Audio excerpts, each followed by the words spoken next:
What's going on, ladies and gentlemen? This is your man, Brandon Gio. And your boy, Jamichael Moore. And we are the Residual Impact Podcast. Here, we inspire others to find the greatness within themselves and apply it to their communities. Let's go. So, B, how was your week? Yeah, my week was awesome, man. It was good? What a time to be alive. You ain't lying about that one. Yo, straight up, all I did other than work my normal 9 to 5, which, by the way, I still do work a job, even though I know, my comment last week was it wasn't really in my DNA. But that just means that one day, I plan on being my own boss. For real. Yeah, most definitely. But in addition to working, I've actually been putting in a lot of work with the podcast, man.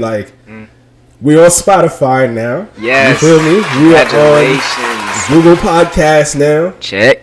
You know what I'm saying? We're on other platforms as well. Just waiting to get the clear from Apple to be on Apple Podcasts, but we're getting there. Yes. That way we can say we're on all major platforms. Brick by brick. Brick by brick. But yeah, definitely been working on the podcast. There's a lot of editing involved, especially since we're doing both audio and video. Because a lot of other podcasts that I listen to, some of them just do strictly audio. I've never seen anybody really do just like audio and video, especially those who are just starting out. Right. Or those who are kind of like us, like everyday people just podcasting, Of course, like the bigger platforms like, Joe Budden podcast or Drink Champs with Noriega. Joe Rogan podcast. They do the audio and the video. You know what I'm saying? So we got it on lock. I think we're a step ahead of a lot of people, even though this is only our second episode. But we going for the top, man. Yes, we definitely going to make it to the top of the podcast charts in the entrepreneurship category because we're gunning for it. We're heading for the spot where Earn Your Leisure is. We're going to be right up there with you fellas. You understand? We'll see y'all soon. Most definitely. I love it. How was your week? Man. Well, my week was very productive, I will say, amongst just managing a juice bar. That's my 9 to 5. Managing that and then managing my businesses. Another thing that just has been keeping me busy and being like the sole person that is running it. Sometimes it can become very, very overwhelming. I bet. And can really give you anxiety if you allow it to. But it's something that I'm very grateful for because I have the opportunity to do all these different things. Amazing. Yeah, it is. It really is amazing. But one thing I noticed this week was that it was really hard to be present. Like I found myself thinking about things that I had did in the past. I found myself thinking about things that I had to do in the future, and I wasn't really as present in the moment as I should have been. Right. And to me, that made it hard to get things done. Like I felt like when I was thinking about things in the past, it would make me feel sad, or I wouldn't feel as happy as I know I could be. And then when I was thinking about too many things that I had to do in the future, it would give me anxiety, and I was like, oh man, how I'm gonna do all of this? You know what I mean, B? Yeah. So this week it really taught me about being present and how important it is to be present, because that's one of the only things that you're able to really control. You can't control that other stuff. Yo, and the funny thing is, remember that situation that I told you about regarding something I did around my birthday? Yeah. And who it affected? Yeah. That was me living in the past, and I know something a little bit too much about just constantly thinking about the past because I can't control that anymore. What happened. No matter who it affected, no matter whether it helped somebody or hurt somebody, it's in the past. Right. And even in the future, when I think ahead as far as what the goals are for the future and what I would love to accomplish for the future, I can't really control that just yet. And I say that because what we normally say to each other, right? Or at least for the show, where you are is residual outcome of the thoughts you had in the past, right? So true. So where we are right now in this very moment, yes, came from an idea or several ideas that you and I have both had in the past. Yes. To start a podcast. Yes. And if it wasn't for those thoughts in the past, we wouldn't be here right now. It's true. Right? So we can only control where we are right now. Right. And I'm not trying to make this all about me, but all I'm saying is you really shouldn't focus too much on the past nor the future. because the present is the gift that we've been given, and the things that we're going through right here in the present, that's the main thing that you should be focused on. You know, just the journey. You know, like you can have ideas, you can have dreams, you can have thoughts of where you want to go in the future, but focus on the journey for right now. Don't focus so much on the outcome. You understand? Ooh, you said something real key, B. You said the present is a gift. It is. Because if you really think about it, like imagine someone giving you a gift and saying, hey, boom, I'm giving you the present, right? I'm giving you this. Mm-hmm. You can do anything you want with it. Why would you waste your time thinking about everything that has happened before that? When they's like, yo, here's a gift to create what you want right now, so that when you get to the future, it looks like what it is you want. Like, it really is a gift. Yo. That was it. That's a bar. Man, you know, bro. Listen, yo, I almost got to my Ash Cash mode. You know how wild Ash Cash is. Yo, shout out to Inside the Vault with Ash Cash, by the way. Very dope podcast. I listen to it often, but I was about to be like, that's a bar. Man. You know what I'm saying? Like, I can't do it the same way Ash does it. Ash be hype, man. He be hype. You understand? Like, but yo, that's a bar. Nah, facts though. You know what I'm saying? Like, tomorrow's not promised. Mm-mm. You and I know that tomorrow's not promised, man. And just to be able to wake up, you know what I'm saying? Open your eyes and be like, yo, I'm still here. You can think of that one of two ways. You can think of it as, man, I'm still here. Mm-hmm. Or you can think of it as, yo, I'm still here. Thank God, I got another chance. Come on now. You know? Come on now. It's truly a present. I'm telling you. And I noticed too, is like when you be thinking about the past a lot of times you just focus on an emotion that you had the day before, right? And then that same emotion could have been one where it's beating you up, and then you bring it over to the next day, and it's gonna do the same thing that it did the day before. Don't do that, y'all. Like, I really realized this week, don't do that. And then I realized too, when you have that anxiety feeling of feeling like everything is coming about, like this week alone, right? I like I said, I managed a juice bar.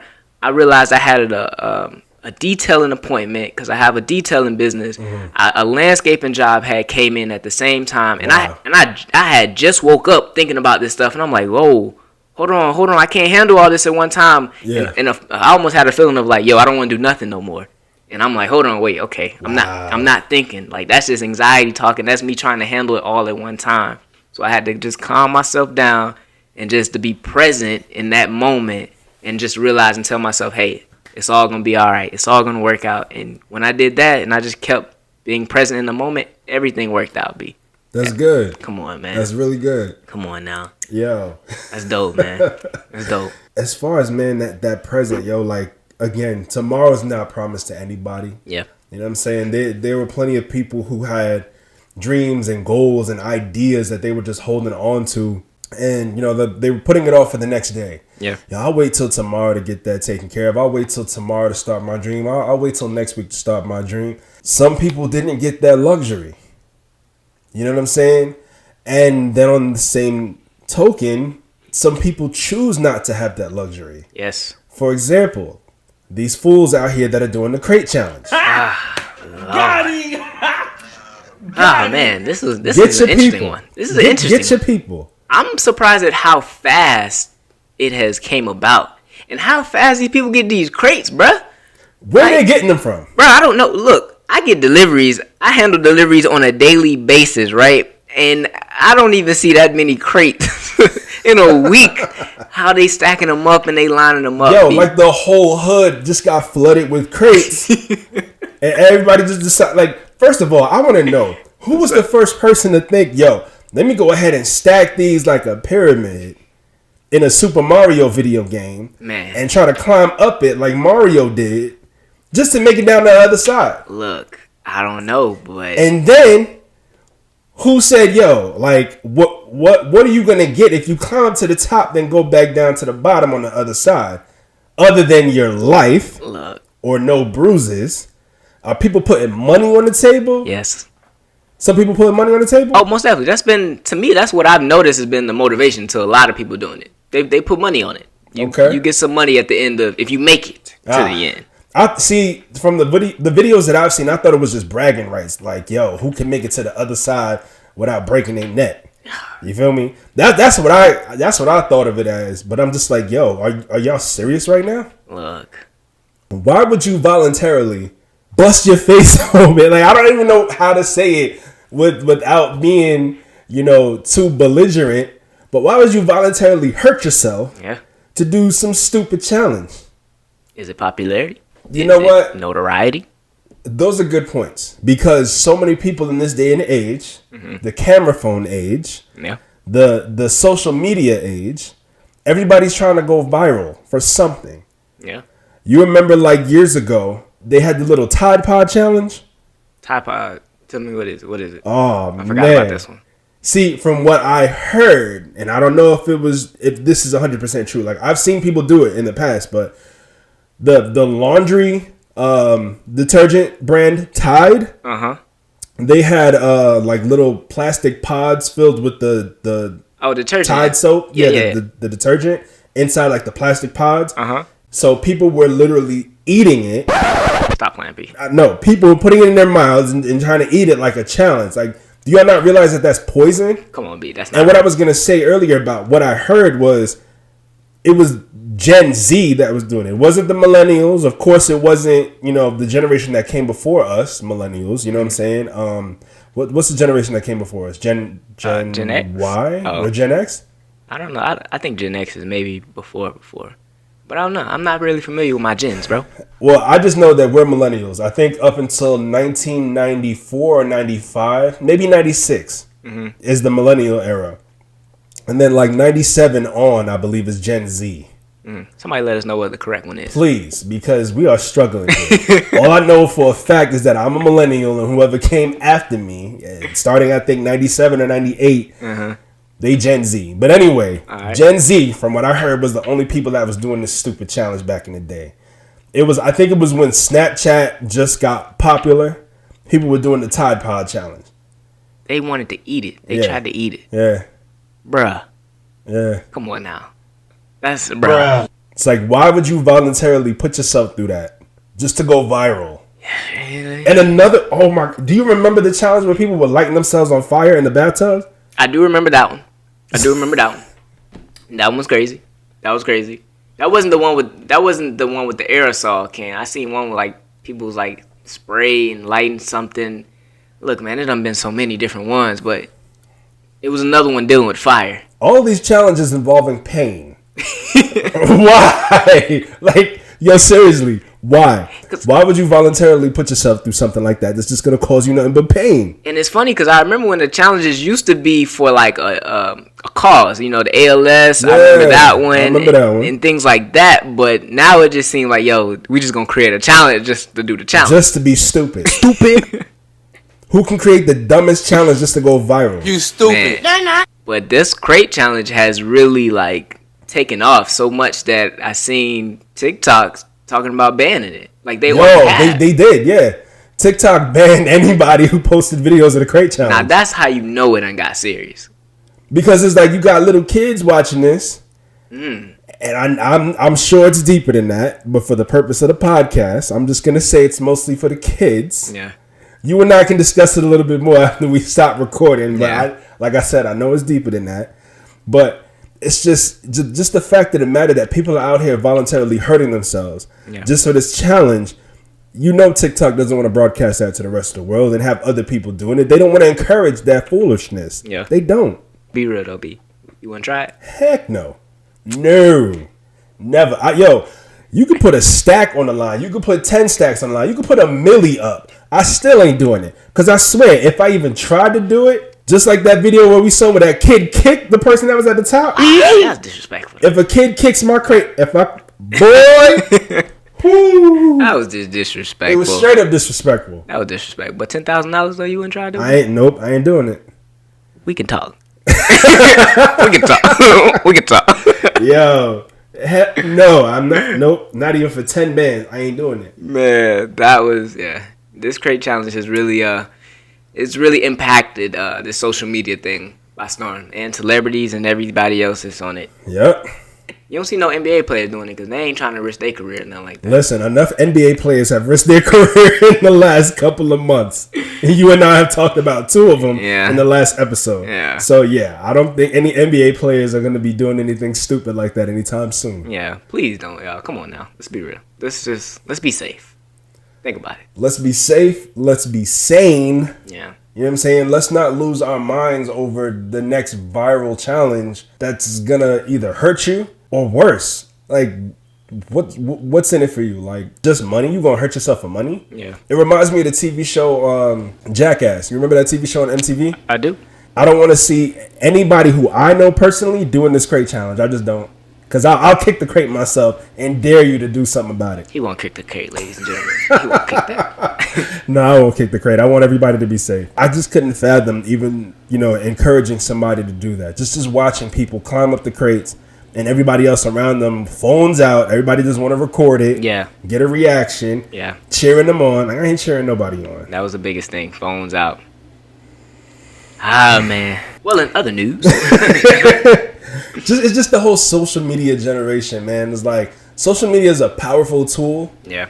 Especially if you use it for your benefit. Like if you use it to monetize what you got going on. Like if you have a large following and you use social media to capitalize on that following and start making money off of that following, that's genius. That's smart. And this brings us into the next topic. First of all, let me just say this to everybody who's listening and everybody who's watching us on YouTube. We were going to talk about this topic last week, but in doing so, we figured that we might be a little bit behind everybody else who touched on this topic. So we were just going to wait until everything took effect on October 1st. And for those of y'all who just heard me mention that date and know what was going on with social media, or a certain social media site or platform rather, on October 1st, you know exactly what we're about to talk about next. OnlyFans. So, for those of you guys who do not know, OnlyFans is a UK-based company that allows content creators to create certain content and charge their fan base for it, or essentially monetize their following. Just like I was mentioning before, OnlyFans allows people to monetize their following. It was great during the pandemic to where I heard somebody speaking of the idea of certain music artists, since they couldn't go on tours because everybody was on lockdown, people were starting to go on the OnlyFans and charging a certain amount to maybe like see their favorite celebrity do a live performance, on your phone or your computer. Or, some people would do cooking shows on OnlyFans, and of course you would charge your audience to watch you. And then, of course, you had other people who were doing other things and charging their audience to watch them, too. And by those other things, I do mean adult content creators. Those of us who really know about OnlyFans and its notoriety for the adult content, I mean, that's pretty much what it got famous for last year. Yeah. Everybody was stuck in the house. We were all bored in the house bored. We all know the song, right? But that's what a lot of people started doing on OnlyFans, adult content. Like, let's make a movie.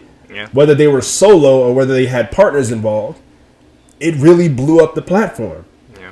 So much so that OnlyFans got a negative name behind it because of that. It was just known for that. Nobody knew about any cooking shows on there. Did you know of any cooking shows on OnlyFans? I didn't. I actually think that's a good idea to do, though. Now that you actually said that. But I mean, anyway, regarding OnlyFans, they were going to pull the plug on adult content starting on October 1st because of financial reasons. They had several banks who wanted to back them, but they wouldn't dare touch them because of the adult content. For example, they were going to also have apps for the phone in the Apple Store and the Android Store. Excuse me, the Apple App Store, right, for iPhones, and the Android Store, or what's the Android Store called? I'm not familiar with Android like you are. I believe it's Google Play. Google Play. Yeah. There you go. My bad. Talking about Android users. Yeah. Shout out to you Android users. I used to have one back in the day, but that was like so long ago. I had a Galaxy S6, but yeah, Team iPhone. Still rock. Don't let them talk about y'all. Still rock with Android.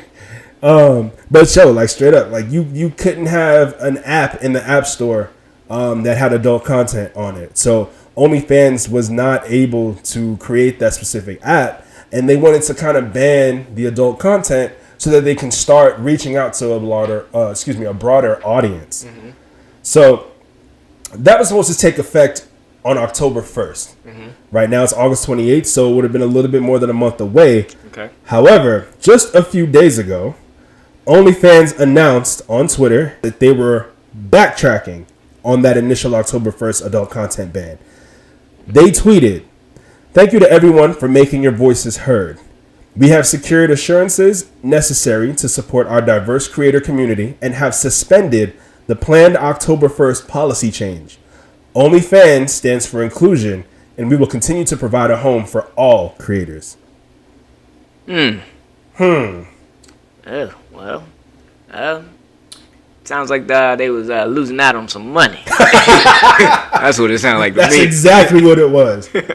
Again, OnlyFans became popular because of all the people who created adult content during the pandemic, during quarantine. They became super popular because of that. And it was just like, hello, we're the reason why you're where you are today. Yeah. So in order to get rid of like adult content is just a slap in the face to everybody who made that company what it is. So they saying we are the platform almost. Pretty much. All the adult entertainers, we are the platform. We built this. Yeah. Y'all just existed before we came along. We built this. We made it popular. We brought in so much money. Yeah. You guys got fat off of our work. That is true. That is true. Because if you think about it, when you think of OnlyFans, you ain't thinking about no cooking show. Not at all. Like, I didn't even know they do a cooking show. I didn't know that. Anytime I heard of the site, I associated with that. Exactly. I mean, it was just, that's interesting that they wanted to do that. And it makes sense of why the backlash came. Yeah. So there were a lot of tweets, even under this one, from people who have OnlyFans accounts. And they weren't happy. So many people had already left OnlyFans to go to other platforms because they said that they lost a lot of subscribers once OnlyFans made that initial announcement to ban adult content. So they had lost a bunch of money. The content creators lost a bunch of money because their subscribers were unsubscribing. They were leaving. It's like, okay, well, I can't watch this content anymore. Let me just go ahead and unsubscribe now. Let me stop paying now. Why wait till October 1st? Wow. So, I mean, I understand the business move for as far as OnlyFans doing that, wanting to have more of a, I guess you could say more of a cleaner, I guess, way in some way, you know, more friendly environment for everyone. Inviting. Let's just say inviting for everyone. Yeah. Inclusive. Yeah, but then again, it's like almost like you dissing the people that built your home. And, right. I guess it took a turn for the worse for them, and then they said, "Hey, okay, we see y'all. We apologize. We're gonna still look out for y'all, apparently." But yeah, at this point, it's just like a little too late on OnlyFans. But we'll see what happens. Only time will tell. Yeah. I hope that the money that they have made, that they invested it very well, because investing your money into your passion and your dreams is really what we're after. I believe that is what we really want, is to go after the things and the dreams that are in our hearts. Yeah. But I feel like a lot of us, we may procrastinate with them. So, I mean, do you know about procrastination? I know definitely about procrastination. Listen, school wasn't my biggest strong suit growing up, but just know that I was that person in class that would always get an assignment and maybe like a month before it was due, and I would wait till a couple days before the project was due, or maybe the night before, and pull an all-nighter. I did that in elementary school, never learned my lesson. Did it in middle school, still never learned my lesson. Followed me to high school, where I still continued to do it. And in college, I definitely did it there. I can't tell you how many papers I wrote the night before and still pulled good grades on it. That's a lot of pressure, B. That's a lot of pressure, but I think sometimes I work best under pressure. I can understand that. But I guess that was just maybe an excuse I used to tell myself while growing up. It was like, I just work best under pressure, so let me go ahead and wait till the last minute to try to do this, and I'm going to knock it out. Yeah. And then it caught up to me, and it was like, maybe I should start working on my projects a lot sooner. So do you think that procrastination that you carried on with you as far as from, grade school up into college, do you think that in a sense made an impact as far as your dreams? Do you feel like you treated your dreams the same way you treated those assignments and different things that you had to do? Yeah, like I said, procrastination pretty much followed me my whole life, man. And even to the point to where after I was no longer in college, I always used to tell myself, like, yo, I'll be fine. I'll be all right. I'm going to be okay no matter what. No matter what type of job I have, no matter who I'm dating, no matter who I marry, like, I'll be able to support a wife. I'll be able to support kids. I don't care what it is that I'm doing in my life. I will be fine. Right. I will be okay. Like, I had all those thoughts going through my head, but I just didn't know how I was going to be amazing, how I was going to be great, how I was going to be able to take care of a family. You know, I didn't know how I was going to be the man that I needed to be to accomplish those things. I just knew that it was coming. Right. And I think that a huge part of that is just me procrastinating so much that I'm like, I don't need to worry about the how. I just know that it's going to come. It's going to come someday. Like, I was just thinking that I was just looking from the sky one day and it was going to drop from the sky and fall into my lap. That's how badly I procrastinated my entire life. I just thought it was just going to come and just be here. Yeah. And then the next thing you know, it's like, okay, now I have all the answers. Now I have the how that I've been missing out on for so long. But I had to learn the hard way. I had to learn that, you know, me procrastinating so much got me to this point of where I'm no longer in my 20s. But I wish that the things that I know now about the how I'm going to get to where I need to go were thoughts that I had maybe about 5-10 years ago even. That way I would have definitely had a more productive set of years in my 20s. Yeah. And I would have been working on the how back then. Interesting. That makes me think, first and foremost, is how you do anything is how you do everything. Boy, who you telling? And for all my people that are in their 20s currently, maybe even your teens going up to your 20s, look at this as advice from us. Like, think about it. Like, this right here is almost like as if you were driving on a road and we're pointing you in one direction, but you may be going in another direction that we've already been, and we're just saying, hey, come over here. We've already been there. Don't go that way. Right. So I think that this can be a moment where you can use this and really, like, make a pivotal change if you haven't done so. Because I think we all deal with procrastination. I think procrastination is something that we all deal with. Because I feel like that's something you dealt with as well. That's most definitely for me. Is like, I know I procrastinated. I know I feel like under pressure is like, for some reason I learned this as I got older, but feeling that pressure of knowing, hey, I mean, I got an assignment due 2 days from now, it made me focus more. When essentially I should just have focus in the beginning, but it made me focus more because all I had to think about was, oh man, this is assignments coming up versus if it's 3 months down the line, I'm thinking I got time to do that. Yeah. Let me do this other stuff first. But in reality, just if I focus on this now, I'll get it done, have more time to do whatever I want instead of feeling that pressure, you know. And sometimes that pressure it does make you perform a little better. But it also can bring some unwanted anxieties, some, you know, you maybe not be able to do other things that you wanted to do with your friends or that you will have liked to do because you waited so long. Yeah, that was the worst thing growing up. And I never even thought about that until now when you just said that. You know, when I procrastinated so much growing up, it was like, yeah, I waited till the last minute to do a homework assignment or a project. But at the same time, I was like, yo, everybody else is outside playing ball and I'm stuck in the house working on a project. You know, and everybody else is outside riding their bikes. Yeah. And I'm stuck in the house doing a homework assignment that I should have done days prior. Yeah. That was, especially on the weekend, man, that was the worst. Yeah. I would get home from school on a Friday. Homework, what? I would wait till Sunday night to do it. That's tough. Never did it Friday night. Never even touched it on Saturday. Never even thought about it. That's tough, B. The entire day on Sunday, I'm just like, well, I still got homework to do. I'll knock it out. I'll get it done. Now, And then it's crazy because when you get to the upper levels, when you get into college, it's like you don't have no one over you. You know, your mom and dad saying, "Hey, do this." It's like, nah, it's on you. If you don't do it, hey, look, you fail it. You get an F. Yeah. You get that F, or you be rushing to class trying to do an assignment. Bro, I remember that. It's crazy thing. I used to be rushing to class trying to do an assignment, thinking that it's gonna be a good grade when I get to class. I don't know, just crazy stuff, man. But speaking of college, I had some interesting conversations this week on college. A couple of my coworkers, a couple of employees, man, they spoke about basically they were in school, but they really didn't want to be in school. They were in school more so for their parents, not for themselves. How do you feel about that, B? I could write a book on it. Put it that way. I could write a book on it. All right. I don't know if my mother's listening to this right now. I don't know if she's watching this right now, but listen, for those of you who don't know, I lost my pops when I was 23. So I know that he never really pushed much to go to college, but my mother did. And I understand it. I definitely understand it, especially as a black man in this world. Like, you need something to make you stand out from everybody else. Yeah. Now, growing up as a black boy in the world, right?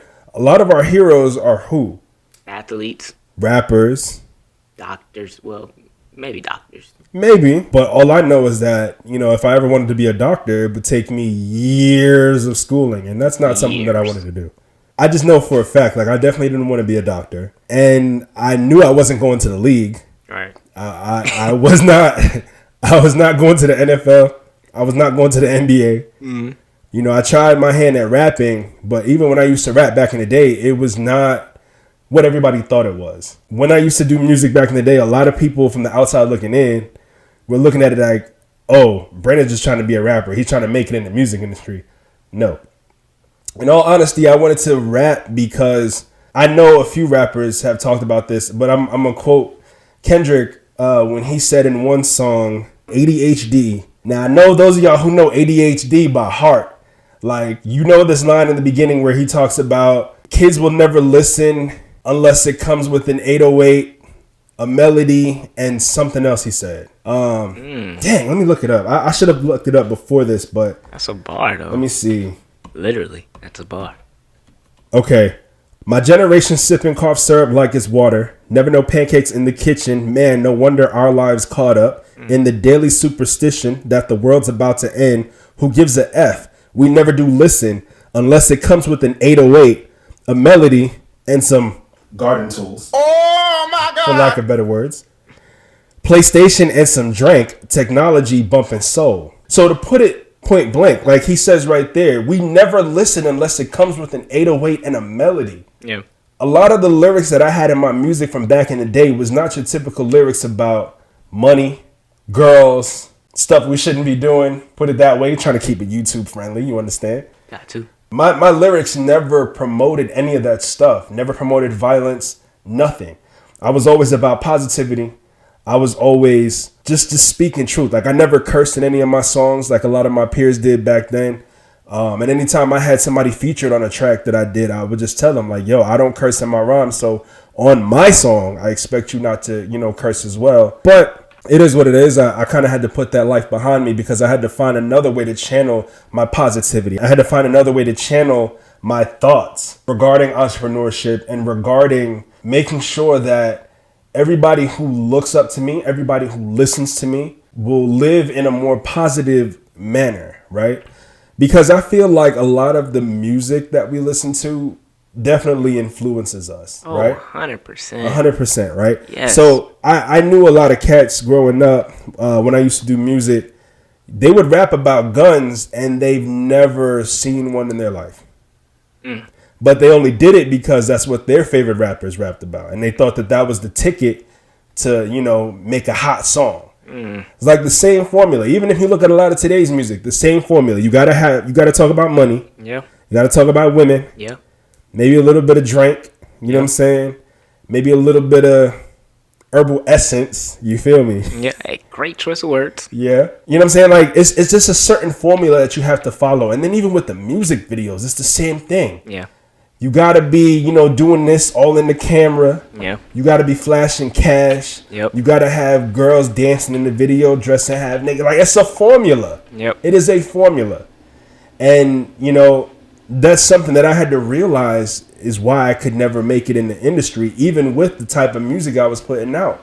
So my dreams had to be, they had to come to reality in a different type of way. And I'm so glad that we came up with this platform right here. Yes, sir. For me to get the message out and to reach a bunch of people, even without having an 808 drum track behind what I'm saying and the melody to go on top of that so that y'all would listen. You feel me? Most definitely. So I can understand that. I just wish that my procrastination at the time didn't take me so long to get here. Right. But I'm glad that I'm here. Right. I agree. And I think that's very important. I'm glad that you came to that realization of basically like a pivot point where like, all right, I ain't about to take this normal route that everybody else taking. I'm gonna try something new. I'm gonna try to put it in my own way, make my own lane. And I think that's really important. And as far as like some of the people that I spoke to this week about, you know, just going to school, but really in their hearts they want to do something else. They know, like, they see a vision for themselves that their parents don't necessarily see, but they're stuck in this place of, I don't want to say living out their parents' dream, but just doing what their parents want. Because, you know, your parents want the best for you. Of course. We all know that. Your parents want the best for you. I love you, Mom. You know, I love you too, Mom. So, it's like, you also want to do the things that you know in the end are going to make you happy, and the things that you're really going to go full forth. Like, you're going to put your all into, and your all may not be in that traditional role of a 9-to-5 job or just going after to get this certain type of degree that you ain't even going to do nothing with. Oh, man. You know? So I think that's a very intricate place to be. But I think it's important that you do follow your dreams. I think it's important you do follow your heart, no matter what. I don't think you should ever give up on that, because in the end, it is your life that you're going to live. That is true. And I think that's what we have to remember. But it's also, we got to be respectful. Of course. And I think that's going to be a challenge that we all kind of face, maneuvering around. Yeah. Understanding that. Because I know for sure, when I graduated high school, I didn't know what I wanted to do with my life. Yeah. I definitely didn't want to go to college right away, because while all of my peers were filling out college applications senior year, knowing what school they wanted to go to and what major they wanted to study, I didn't do that. Same. You know, I didn't fill out a college application. I went to community college straight out of school, but only because my mom said I had to go to school. Yeah. And I was like, listen, I just did 13 years of school from K to 12. For those of y'all who know math, that is 13 years. You feel me? I ain't tripping. It's 13 years. Okay. He's right, guys.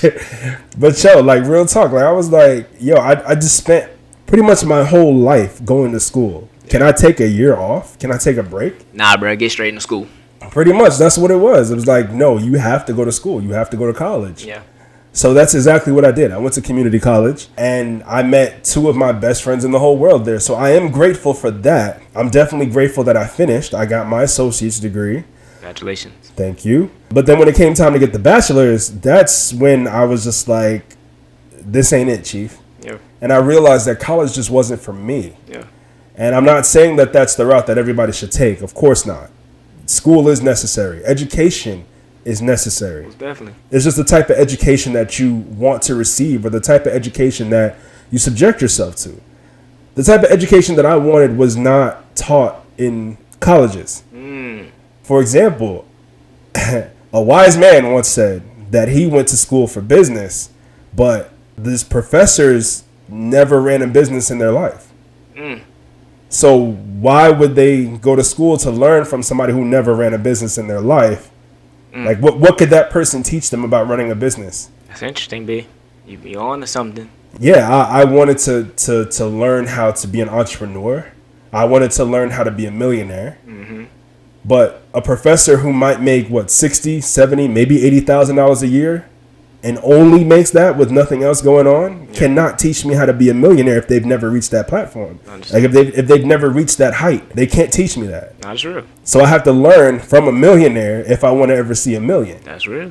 And that makes me think about myself. I went to college. I got into college.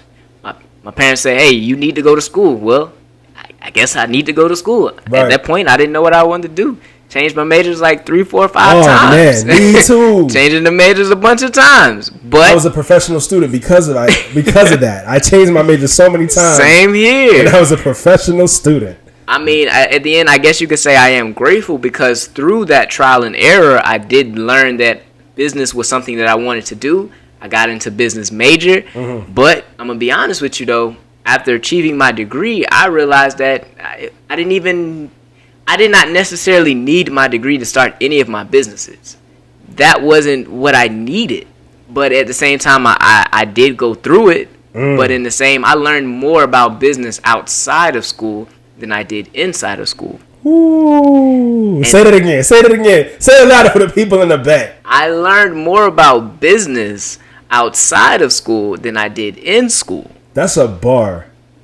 And I think that's important to understand, because we get into school and we spend this money in school, and I realize, hey, I just want to do business, but we go through and spend all the money, and now you got to pay all the money back, when I could have took that same money and put it on myself.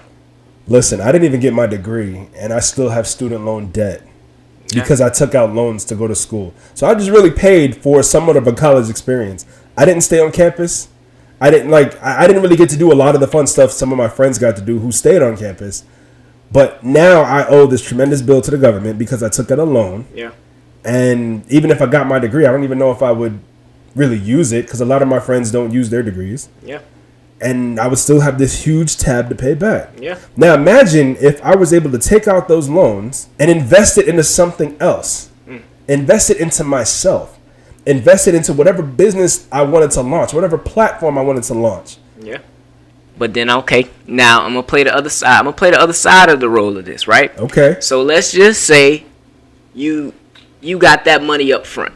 Right. That same money that you put into school, you got that money without being in school first. Would you have honestly said you would have used all of that money constructively at that age to do what it is you need to do, knowing, because you didn't know what you know now. Now looking back on it, of course, you can say, hey, right. I would have done this. But would you felt like you've done everything that you need to do to get to where you need to be? No. And the only reason why I say it like that is because I definitely wouldn't have used all of the money constructively, right? I'm the type of person, and I've thought this way since I was a teenager. If I ever came into a large sum of money, I would always divvy up my money. I would divide it. And I think that's one of the reasons why a lot of people who win the lotto go broke fast. Like, they don't even hold on to the millions that they obtain through winning the lottery, because all they do is spend it. Yeah. But I'm the type of person who would definitely give my mom a cut so she can pay bills, pay off her mortgage, like pay off her credit card, like whatever she needs to pay off, pay it off. Yeah. I would pay off, if I didn't go to college, but I had all that money up front, I wouldn't have any student loan debt, but I would definitely take a good amount of my money, put it in my savings account, right? Split some of the rest of the money. Well, instead of putting a bulk of it in the savings account, I would put the bulk of it into some sort of investment. Don't know what, but I would have put it in some sort of investment at the time. Like, back then, I don't know what was hot, but I would have invested into something, right? And then the remainder, I would have cut and split it and put it into, put some of it into my savings account, and then put the smaller amount into my checking account. And then with that small amount in my checking account, like let's say if I had taken out about $70,000 or so worth of loans, like let's say I took 10% of that $70,000. So good $7,000. Good $7,000, right? Good $7,000 in that checking account. Yeah, I probably would have, done some stupid stuff with that. Understandable. Maybe go on a few trips here and there every month type stuff, Yeah, I would have made it rain. Not in that way, though. I wouldn't have gone to like any particular adult clubs and made it rain, because I hate those clubs. I've only been once, and it's only because somebody paid for everything for me. Anyway, coming back on track from that tangent, we got to have tangents sometimes. It doesn't hurt to have tangents. Got to. We're here to have conversation. We're here to laugh. And we're here to have a good time. And I definitely would have just made sure that money was put to good use. Like I said, give my mom some, invest a good amount, save a good amount, and then the rest of it, whatever was left over, I would spend over the course of however long it lasted. Right. Well, it's one of those things where it's always only hypothetical. We would never know, but it's looking hindsight. It's like, hey, man, that money could be used constructively in another way versus just putting it into school that you're gonna go to for years, and then when you get out, you still don't know what you're gonna do in the end, or you might not be in the ideal job that you thought you was gonna put your degree towards for. So right. I think that's most definitely a very intricate argument and topic to be talked about. Well, for all my people in that situation, hold on. Don't give up on your dreams. Not at all. Don't give up at all, man, because you just never know. Please. Right? One thing I am grateful for college for is definitely the experiences that I've had, the friends that I've made that I still speak to this day. And just knowing, that I did go to a great school, and I shout it out all the time. For those of you who don't know, I went to Georgia State University. Really wish I went to a HBCU instead, but I didn't have the funds like that, Yeah. And even with scholarships, I wasn't able to get, scholarships, especially enough to cover HBCUs, man. Yeah. That's why, like I said that when I make it, when I get a lot of money, I'm going to do something similar to what Jay-Z and Beyonce did. I heard that they were donating like $2 million to HBCUs. Say what? Yeah. So I would love to be able to do something like that. I went to HBCU. What HBCU? Fort Valley State University. Oh, you did? I forgot about Yes, that. sir. I forgot. I'm just out. thinking of GGC. I'm like, I know that wasn't an HBCU. I went up there for a year. Yeah, I forgot. Didn't really care for it, but I did go. Yeah. I did go get the college experience out there. Shout out to y'all. I think it was Wildcats. Go Wildcats. Oh, man. Yo, see, so my ex went to Albany State, and anytime Fort Valley was mentioned, oh, yeah. Yeah, she was not with it. That's a rivalry. Yeah, it's a rivalry. That's a rivalry. She was not with it. Yeah. So, shout out to Albany State, another HBCU. Yeah. I've never been to Fort Valley, but I've walked Albany State's campus, and it's pretty cool. So, yeah. I mess with y'all down there at Albany State. You feel me? Man, I love it. Well, in segue of that, I would just say, don't be afraid of your own success and for real, going after the things that you really, really want. Don't be afraid to dream big, because those dreams are for a reason, and you have them for a reason. I can't see the certain things that you see, and it's given to you for a reason to live those things out and to bring them into fruition. So I would really encourage you all, don't be afraid of your success. Don't let anyone hold you back from your success either. No one. Right. No one. No one at all. And that's something I could also relate to. Like, your dreams are yours, right? You have the vision for a reason. It's up to you to like use these, right? This is one way of having vision. And for those people who are just listening to the stream on Spotify or anywhere else, I'm pointing to my eyes right now, right? That's the type of vision that a lot of people think about when they hear the word vision. They think about their sight, their eyesight. But no, when we talk about vision, when entrepreneurs mention vision, we're talking about the mind. We're talking about what it is that we've envisioned in our heads first before we bring it to reality. Yes, sir. For example, every single thing that's around us was in somebody's head first, yes, sir, before it was brought into reality. Yes, sir. Think about the plane. Come on now. The Wright brothers were laughed at. Come on now. They ran a bicycle shop, and they had the idea that man could fly using these machines that we now know of as airplanes. But even back in the day when they worked on their first initial design of the airplane, they were laughed at. Yep. People told them man couldn't fly. Now look at us. We use planes to fly all over the world. It's so normal now. It is extremely normal. Those people who laughed at the Wright brothers couldn't see their vision. Nope. Why? Because it was their vision. It wasn't anybody else's. All right. So whatever vision it is that you have, that's in your head, that's in your brain, if it's going to be a benefit to not only yourself, but to others, use that vision that you were given. Bring it to reality some way, somehow, however you can. Use that to impact every single person around you, because you were, like he said, you were given that vision for a reason. Mm-hmm. It's yours. Don't let anybody steer you away from it. They can't see what you see. They just can't. But AB, I got a vision though. What's your vision? I think I can make it to the top of the crates, bro. You stupid. We're not. No, we're not. So, Nobody's putting up 10 bands for you to climb. No. $10,000. Nobody's putting up 10 bands for you to climb the crates. And if you do it, I'm kicking the crates. I'm gonna be that person. I'm gonna kick the crates when you get to the top. I'm just saying, B. I think I can make it to the top. But not. No. All right. No. Next time. Next challenge. Because you know it's going to be another one. The next challenge is probably going to be stupid. What you think it's going to be? I don't know, but thinking about all the dumb challenges in the past, lighting yourself on fire, eating Tide Pods, climbing crates. That was tough. The only challenges that are fun are the dance challenges. Like I remember last year when everybody was in quarantine, so many dance challenges came about. A lot of dance challenges did come. And hey, I mean, those were kind of fun because everybody was bored and they were stuck at home. They couldn't go anywhere. That's true. But climbing crates? They outside. They outside. They outside with it. Do you think Instagram gonna ban it soon? Or I don't know, man. I think Instagram is having too much fun seeing who exactly it is falling from the crates.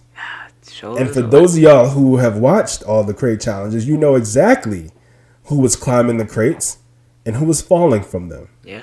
Right? Which particular group? It just makes me think of, man, what if, as far as you see how quick this challenge has caught on and how many people get together to start something like this, what if you put that mind power and constructively create something that will, like, impact the world, like, or just that can be something that can be beneficial for your family or just yourself. Like, instead of just using it for entertainment in that way, what if we just come together and create something that can, like, spread like wildfire like that, but in a good way?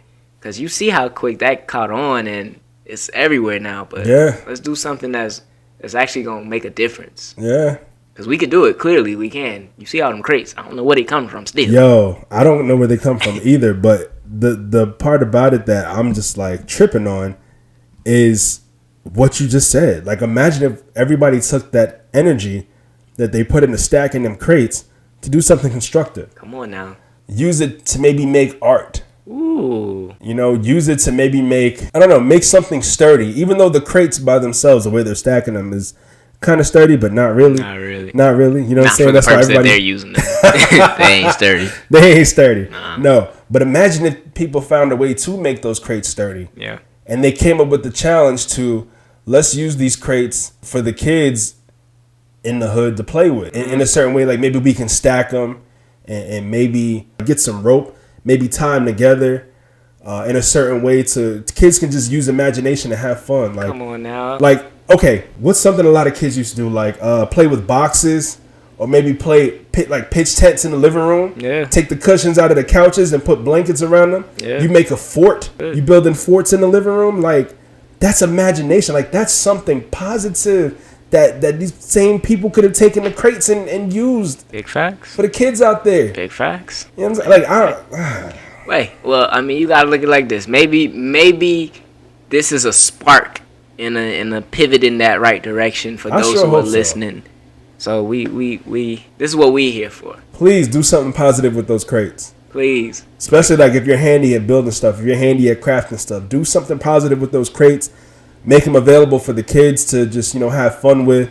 If y'all really want to do some type of challenge with those crates, man, don't stop using them to harm yourselves, please. Yes. Just for your entertainment. Well, ladies and gentlemen, that was another episode. I just want to end off by saying we do still offer promotions to anyone that has a business, anyone that has any creative ideas, anything like that. If you would like to promote through this podcast, we have promotion opportunities for you. Just DM us on Instagram. Yeah, please DM us. You can email us at residualimpactpodcast@gmail.com. Yes. We can talk about what needs to be done to get you out there, to promote your brand, to promote your business, to promote yourself. Yes. Just hit us up and we can talk about it. We will talk. Most definitely. So it definitely has been another great one. Yes. This one went fast. Yes. It doesn't seem like, even though we got up to quite a late start today, we just ran right through it, man. Most definitely. We're going to get better with time. Oh, most definitely. We're about to get cold at this beat. We're going to be seriously cold. I'm telling you. As cold as it is in this room because you keep the AC on blast. Got to keep it burned. Next time, for those of y'all, when y'all watch me, if I'm not wearing a sweatshirt, just remind me. And if I am wearing a sweatshirt, you know exactly why, because it is freezing in here. It's okay, though. Because somebody likes to keep the AC all the way turned up. Bet you'd rather have it cold than hot. I would rather have it cold than hot. However, never mind. Got him. I was going to say something I couldn't take back. All right, y'all. Thank you so much for tuning in. Thank you for everybody who's been Yes. listening to us so far. You know, everybody who tuned in to episode 1. And those of y'all who are tuning in for episode 2. And if you haven't checked out episode 1, please go back and do so. Please do. We are on Spotify. We are on Google Podcasts. We are also on YouTube. You can find us on Instagram. We are everywhere right now. Yes, sir. We're going global. We going We're global. definitely going global. So thank y'all for everybody being on this journey with us. Thank y'all. And we are going to take you to the top. Love y'all. Anything else you want to say? No, that was it. Just have a good week. Most definitely. Have a good week. Hey, real quick, I just want to let y'all know that where you are today is a residual outcome of the thoughts you had in the past. Just keep that in mind, right? Your future self will definitely thank you Seriously. for the thoughts that you have today, especially if you're putting those thoughts to good use. Make sure they're positive ones. Please make sure they're positive ones. And make sure that they're able to impact more than just yourself. Ooh. All right? Love it. Love you guys. I hope y'all have an amazing week. Tune in next week. We're going to have another amazing show lined up for y'all. And that's all I have to say, man. That's it for me. All right.